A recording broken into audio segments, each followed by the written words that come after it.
രാവണൻ നയജ്ഞനോ അതോ ദണ്ഡ്യനോ എന്നറിയാനായിട്ട് ഒരു ദൂതനെയാണ് പറഞ്ഞയക്കേണ്ടത്.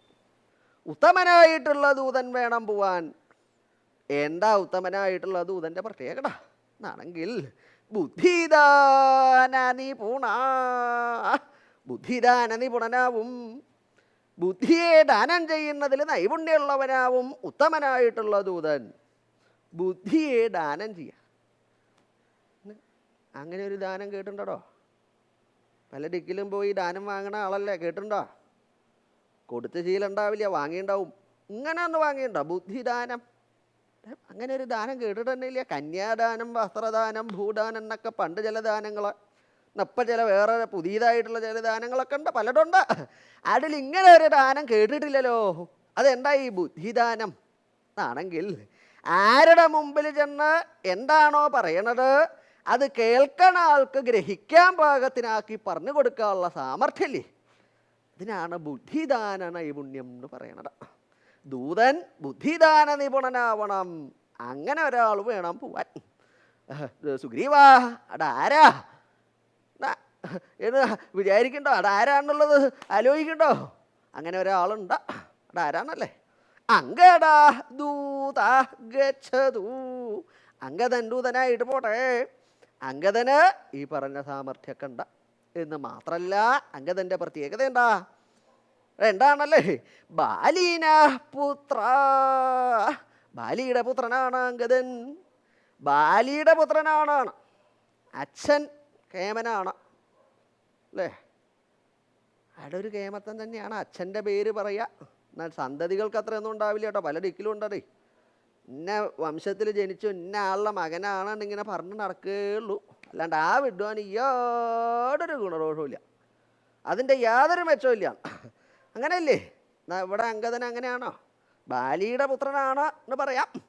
ബാലീന പുത്ര, ബാലിയുടെ പുത്രൻ തന്നെയാണ്, അതിൽ യാതൊരു സംശയമില്ല. അങ്കദൻ്റെ പരാക്രമങ്ങൾ കണ്ട അമ്പ വെറുതെ അല്ലാടോ, അച്ഛൻ്റെ ഗുണങ്ങൾ സാമർഥ്യം മുഴുവൻ കിട്ടിയിട്ടുണ്ട് എന്ന് ആളുകൾ പറയാം.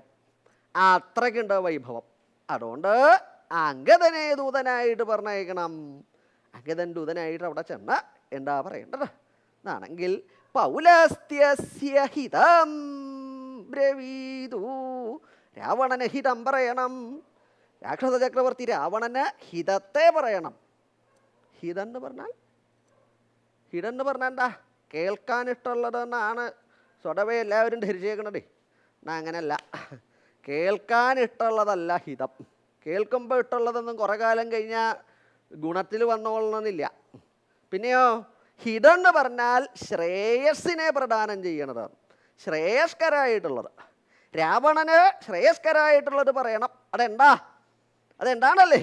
സീതാം പരിത്യജ്യതാം, സീതയെ പരിത്യജിക്കണം, സീതയെ ഉപേക്ഷിക്കണം. ആ സീതയെ ഉപേക്ഷിക്കുകയാണ് ചെയ്യേണ്ടത്. അതാണ് രാവണന് ശ്രേയസ്കരായിട്ടുള്ളത്. സീതാം പരിത്യജ്യതാം, സീതയെ പരിത്യജിക്കണം, സീതയെ ഉപേക്ഷിക്കണം. ആ സീതയെ ഉപേക്ഷിക്കുകയാണ് ചെയ്യേണ്ടത്. അതാണ് രാവണന് ശ്രേയസ്കരായിട്ടുള്ളത്. അതങ്ങനെ പറഞ്ഞപ്പോൾ രാവണനും സമ്മതമാണ്, ഉപേക്ഷിക്കാം. ഉപേക്ഷിക്കണം എന്നല്ലേ പറഞ്ഞിട്ടുള്ളൂ. എപ്പോൾ വേണമെന്നോ എങ്ങനെ വേണമെന്നോ ഒന്നും പറഞ്ഞിട്ടില്ല അല്ലേ? ഉപേക്ഷിക്കാം. ഇപ്പോഴല്ല, ഇപ്പം സീത നല്ല ചെറുപ്പാണേ, നല്ല സൗന്ദര്യം, എന്താ ഒരു കൗതുകം, കാണാനുള്ള ഭംഗി അടക്കം ഇല്ലാണ്ടാവും. കുറേ കാലം കഴിഞ്ഞാൽ എത്ര സൗന്ദര്യമുള്ള ആളാണെങ്കിലും വാർദ്ധക്യം അങ്ങോട്ട് വന്നാടൊക്കെ ഇല്ലാണ്ടാവും. വായലിൻ്റെ ഉള്ളിലത്തെ പല്ലൊക്കെ കൊഴിഞ്ഞ് താടിയും മൂക്കും തമ്മിലുള്ള കൂടിക്കാഴ്ച കഴിഞ്ഞ് അങ്ങനെ ആവുമ്പോൾ ഞാൻ സീത ഉപേക്ഷിക്കുന്നുണ്ട് കേട്ടോ.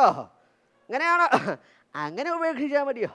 ഇനി ഏതെങ്കിലും കാലത്ത് ഉപേക്ഷിക്കണം എന്നല്ല, സഹസാ പരിത്യജ്യതാം, വേഗം ഉപേക്ഷിക്കണം. ഇനി അതിന് ഇടതാമസം വേണ്ട. എന്ന് മാത്രമല്ല, എങ്ങനെയാ ഉപേക്ഷിക്കേണ്ടത്? തം രാമം ശരണം ഭജ, ആ രാമനെ ശരണം ഭജിച്ചും കൊണ്ട് വേണം ആ ശ്രീരാമചന്ദ്രനെ ശരണായിട്ട് പ്രാപിക്കണം, ശരണം ഭജിക്കണം. അങ്ങനെ സീതാദേവിയെ ഉപേക്ഷിക്കണം. ഇതാണ് രാവണനോട് പറയേണ്ടത്. ഇങ്ങനെ പറയുമ്പോൾ തർഹി ന ഇഷ്യേടേ ചേൽ. രാവണൻ അതിനെ ഇച്ഛിക്കണില്ല, അങ്ങനെ ചെയ്യാൻ ഭാവമില്ല എന്നാണെങ്കിൽ പിന്നെന്താ, പിന്നെ ഞാനെന്താ ചെയ്യുക എന്നല്ലേ? വിഭീഷണം ദശമുഖസ്ഥാനേ അഭിഷിഷ്യാമി.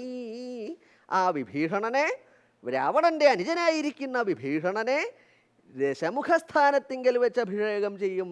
രാക്ഷസ ചക്രവർത്തിയായിട്ട്, ലങ്കയുടെ ചക്രവർത്തിയായിട്ട് ഞാൻ വിഭീഷണനെ അഭിഷേകം ചെയ്യണുണ്ട്. അതിൽ യാതൊരു സംശയമില്ല. നൂനം, അത് സംശയമില്ലാത്ത കാര്യമാണ്.